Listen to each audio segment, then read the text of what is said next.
en un entorno de desaceleración económica y de una alta incertidumbre internacional sería muy contraproducente, porque lo que va a generar es mayor informalidad, va a generar una reducción del nivel de empleo y además un acogotamiento de las pequeñas y microempresas, ¿no?, que son las que no pueden pagar un salario mínimo vital. Ahora, propuestas de 1.000 soles, yo creo que la verdad que eso es muy delicado en estos momentos.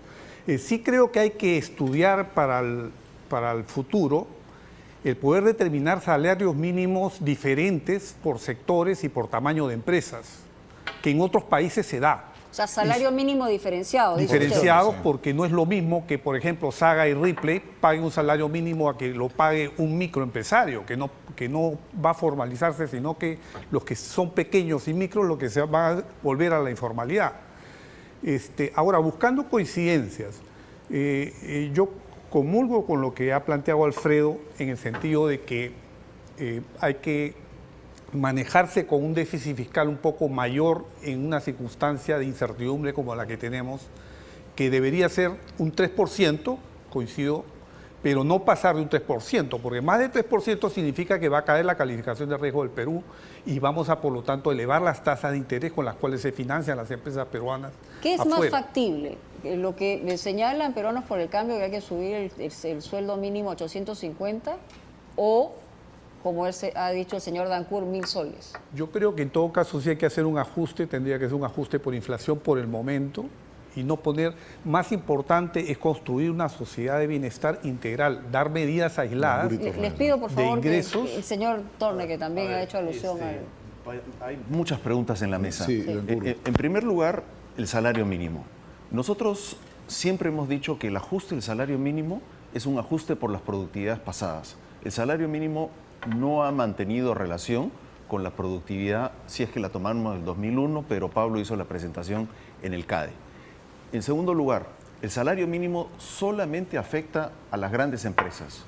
Nosotros no podemos fijar el salario mínimo de las empresas informales. O sea, esta idea de que yo voy a poner un salario mínimo para una empresa que emplea entre 10 y 20 trabajadores, yo pienso que es una ilusión. Okay. En ese mercado no existe el salario mínimo. Tercer lugar, nosotros somos, como Peruanos del Cambio, los únicos y los primeros que hemos propuesto un programa de formalización. Permítame, justamente el señor Dancourt, porque está aludido, digamos, a la cifra, que él es el único que ha dado la cifra hoy día. Así es. Aquí nos estamos olvidando de una cosa, y es que el salario mínimo en términos reales ya cayó. De 750 soles que tenía en junio de 2012, ahora ha caído, y para julio, si vamos a poner julio de 2016, va a caer pues 13, 14%. Pero los ingresos de las empresas también han caído. Ya se redujo el costo real de mano de obra por esa razón. Así que cuando uno dice vamos a regresar el salario mínimo a 850 soles, lo único que uno dice es estoy recuperando el nivel que tenía hace 3 o 4 años. Pero han caído los ingresos de las empresas, ojo.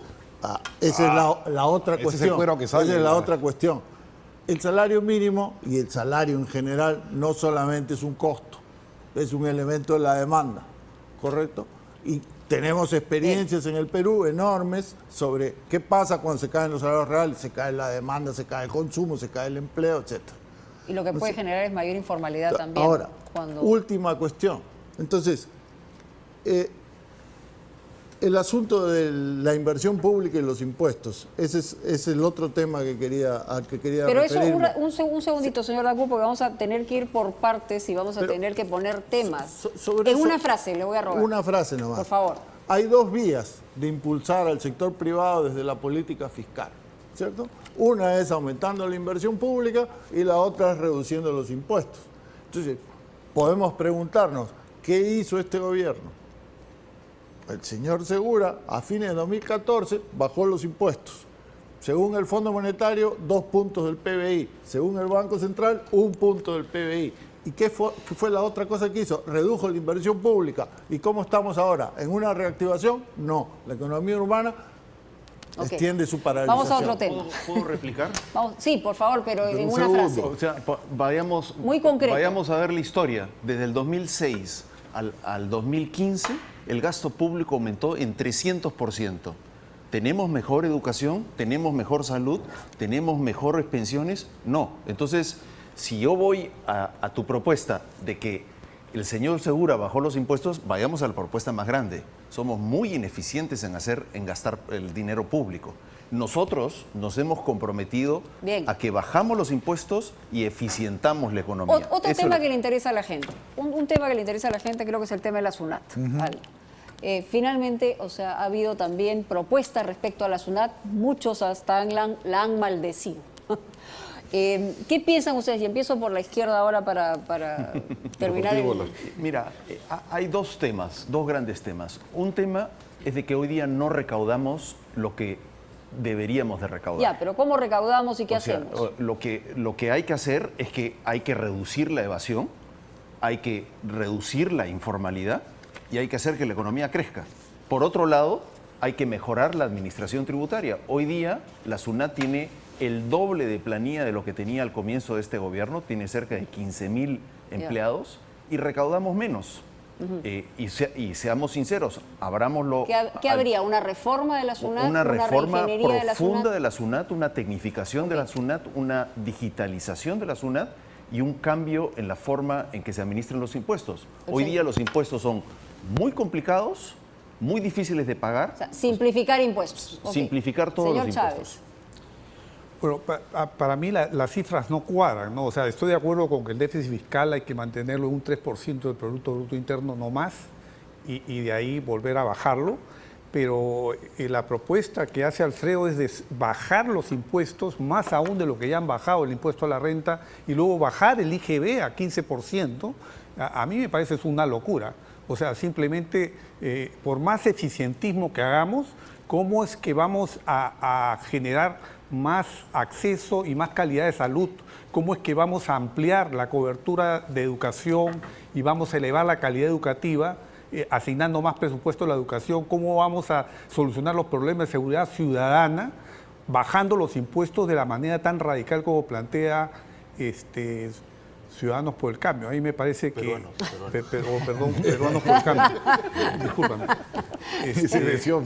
No está en el proceso. Ahora, en el ese tema marco, SUNAT, la SUNAT, coincido, es una institución que se ha estado manejando mal, cada vez con menos transparencia. Ha habido hasta síntomas de corrupción recientemente que se han hecho conocer. Y es una entidad que necesita mejorar y ser sobre todo una entidad no solamente fiscalizadora y que recauda, sino que al mismo tiempo tiene que tener un rol facilitador para los pequeños empresarios. Perfecto. Y no por una simple falla en una declaración estar clavando multas. En Fuerza Popular creemos que hay dos preocupaciones importantes. Uno que es mejorar la recaudación y el otro es priorizar el gasto, justamente producto de esta recaudación en opciones costo efectivas. Ustedes saben que justamente con esta medida que dio el gobierno actual se ha dejado de percibir 2.900 millones de soles. 1.600 millones se les ha aliviado a las grandes empresas y 1.300 a los principales contribuyentes de personas naturales. ¿Qué hubiéramos hecho en caso de un gobierno como el de Fuerza Popular con esos 2.900 millones? Hubiéramos apoyado a 100.000 jóvenes de beca 18 o expandir lo de crédito educativo. Ok, pero ¿qué harían? Pues va a quedar futuro. Justamente, duplicar quizás el CIS con estos recursos que se dejaron de recaudar. El otro es priorización del gasto, por ejemplo, ¿no? Para nosotros es muy importante invertir en los derechos de los niños, niñas y adolescentes. Y por eso nos preocupa a nosotros que se acaba de aprobar una transferencia de 500 millones de soles a UNOPS para la construcción de un museo, que ciertamente la cultura de nuestro país es muy importante y relevante, pero más importante es combatir la desnutrición crónica infantil, la anemia y la obesidad infantil, entre otros problemas de la infancia. Ok, SUNAT, seguimos con el tema SUNAT para darle por sobre lo menos SUNAT. a todos. Nosotros creemos que el problema no es la SUNAT, sino el problema es la rebaja impositiva que ha habido ahora. Se han perdido, ya lo dijo Quique Vázquez, pero se han perdido entre 1 y 2 puntos del PBI si tomamos en cuenta que la rebaja del impuesto a la renta de tercera categoría va a seguir operando. 2 puntos del PBI son 4.000 millones de dólares, ¿no es cierto? Y entonces la pregunta es, ¿cuál es la justificación? de esa rebaja impositiva que el Frente Amplio se ha comprometido a revertir. ¿Cómo? La ley que se dio para bajar los impuestos se elimina Revertirla. y se restituye las Ok. tasas impositivas anteriores. Pero el punto es el siguiente. En una frase, por favor. que En tengo una que ir a frase. corte. Esos 4.000 millones de dólares pueden, no voy a entrar en detalle, pero pueden gastarse en inversión pública, en salud, en educación. Y el punto esencial es que efectivamente se pueden gastar bien. Cualquier comparación de Perú con países vecinos de América Latina muestra que no solamente que tenemos brechas de infraestructura enormes, sino que gastamos menos mal. en salud y educación. A mí me hubiera encantado que alguno de los cuatro me hubiera dicho algo del Tribunal Fiscal. Que no funciona bien el Tribunal Fiscal, qué iban a hacer con el Tribunal Fiscal, o me hubieran hablado algo más del Código Tributario. Porque esas son dos cosas que no están caminando dentro del SUNAT. Pero sigamos porque estamos con el...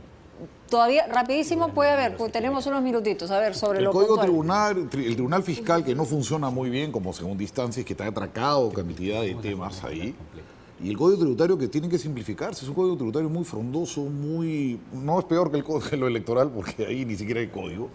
Pero ¿qué hacemos? ¿Qué ideas tienen al respecto con el Tribunal Fiscal, Pero por muy ejemplo? rápido tiene que ser. No, yo pienso que hay que revertir una serie de medidas que se dieron, entre ellas las medidas del Código Tributario, la famosa ley de elusión. Hay una serie de discrecionalidad que ha tomado la SUNAT y que lo único que hacen es acogotar... Ustedes acabarían con eso.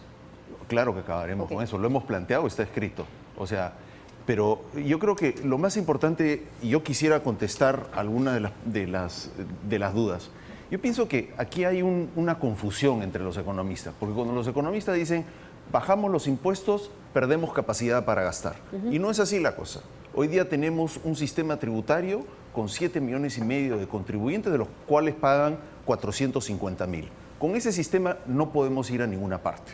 Entonces, lo que nosotros planteamos es, para que realmente hagamos que la economía crezca, que la economía se formalice y que... Bajas impuestos, gana más gente. Bajo impuestos, Ya, ese es el- gano penetración y salgo adelante. Hoy día, Bien, una a pequeña ver. empresa Qué empresa difícil es paga hacerle un impuesto... hablar corto a los economistas. Bueno, paga un impuesto al IGB del 18%. Ok. Y como el IGB es un sistema que uno recompone sus impuestos sobre lo que paga sus insumos, entonces termina pagando un impuesto sobre las ventas brutas y no sobre el valor agregado. Señor, ¿alguien discrepa o coincide todo? No estoy de acuerdo. Lo que necesitamos es luchar contra la informalidad, reducir la informalidad lo más Ya, pero rápido ese es un posible. enunciado, ¿no? O sea, ¿cómo, no? En el Perú el empleo informal es del orden del 73% de la PEA.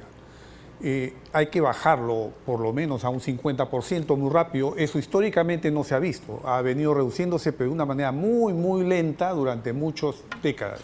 Entonces, para poder bajar sustantivamente la informalidad, necesitamos bajar impuestos, sí, pero no el impuesto a la renta a las grandes empresas. ¿Sino cuál? No el IGB en general. ¿Qué tendría que Necesitamos bajar los impuestos a las pequeñas empresas, a las empresas informales que quieren formalizarse.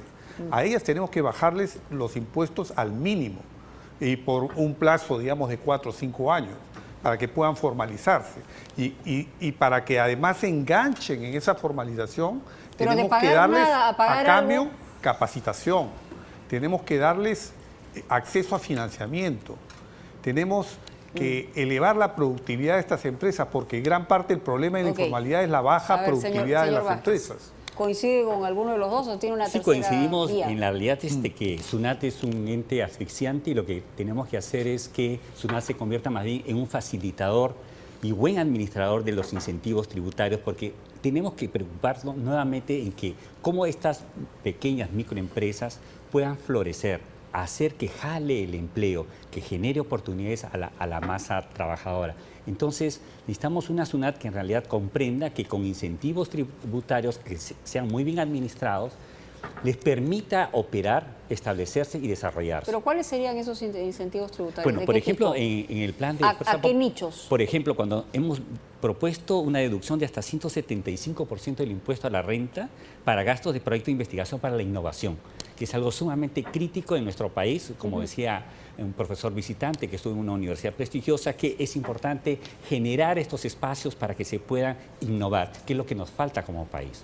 Señor Dacú. Yo creo que la experiencia ha demostrado que reducir los impuestos como método de reactivar la economía no funciona. Eso es lo que tenemos en 2015. Se bajaron los impuestos a la renta, en particular a la tercera categoría, a las empresas, con el argumento de que la inversión privada iba a aumentar. No aumentó. La inversión privada depende de otros factores. ¿De qué depende? Bueno, en el sector minero y en los sectores extractivos, de cuáles sean los precios que rigen en el mercado mundial para los metales, para el Pero no petróleo. hubiera sido más sabio, si esos precios se ¿no caen... hubiera sido más sabio bajar el selectivo a la gasolina o el impuesto a la gasolina? Si iba al consumo más rápido. Ahí hay dos cosas que quiero discutir después. Pero entonces, uno de estos factores que determinan la inversión son esos precios internacionales que están abajo. ¿No es cierto? Entonces, si ustedes Ya, pero miran contra el el precio reporte de internacional- inflación del Banco Central, ¿qué proyecta de inversión minera para el próximo año? Para este año, dice va a caer 30%. ¿Por qué? Porque aquí hay muchos impuestos, muchos trámites, mucha regulación. No, porque los precios están bajos. La otra cuestión esencial es la capacidad ociosa. ¿Cuánta capacidad ociosa tienen las empresas? ¿No es cierto? Entonces, si usted tiene un restaurante que opera a media capacidad, ¿para qué va a crear otro? Es elemental. Pero esas son las cuestiones Bien. básicas que determinan la inversión, no Ok. los impuestos.